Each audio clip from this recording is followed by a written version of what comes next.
আসসালামু আলাইকুম, আমি সাবিকুন্না রিফা। আমি আছি সাইবিয়াল ফাউন্ডেশন হসপিটালের একজন ইন্টারডাক্টিশিয়ান হিসেবে। আজকে কথা বলবো টেস্টোস্টেরন হরমোনটা কিভাবে বাড়ানো যায় সেই বিষয় নিয়ে। টেস্টোস্টেরন হরমোনটা হলো আসলে পুরুষদের যৌন হরমোন। এটি নর্মালি দেখা যায় শারীরিক, মানসিক এবং যৌন যে গঠনের বৈশিষ্ট্যগুলো থাকে সেগুলো গঠনে গুরুত্বপূর্ণ ভূমিকা পালন করে। এটি বাড়াতে যে সকল খাবার খাওয়া যেতে পারে সেগুলো হলো প্রোটিনের ভিতরে ডিমের কুসুম, মুরগির মাংস, গরুর মাংস, কিন্তু সেটা পরিমাণ মতো। এছাড়া মাছের ভিতরে টুনা, স্যামন ফিশ, বাদামের ভিতরে আখরোট এবং কাঠবাদাম, পালং শাক, ব্রোকলি, ফুলকপি, দুধ জাতীয় খাদ্য এবং ঘি।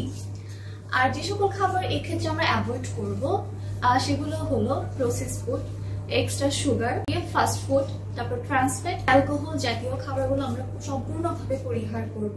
যেগুলো মাইক্রো ওভেনে আমরা গরম করে থাকি সে সকল খাবারগুলোকে আমরা পরিহার করব, এবং যে সকল খাবারগুলোকে আমরা প্লাস্টিক জাতীয় পাত্রে গরম করে থাকি সেগুলোকে পরিহার করব, কারণ এতে বিপিএ নামে এক ধরনের পদার্থ থাকে যেগুলো আমাদেরকে হরমোনগুলোকে ইমব্যালেন্স করতে ভূমিকা রাখে।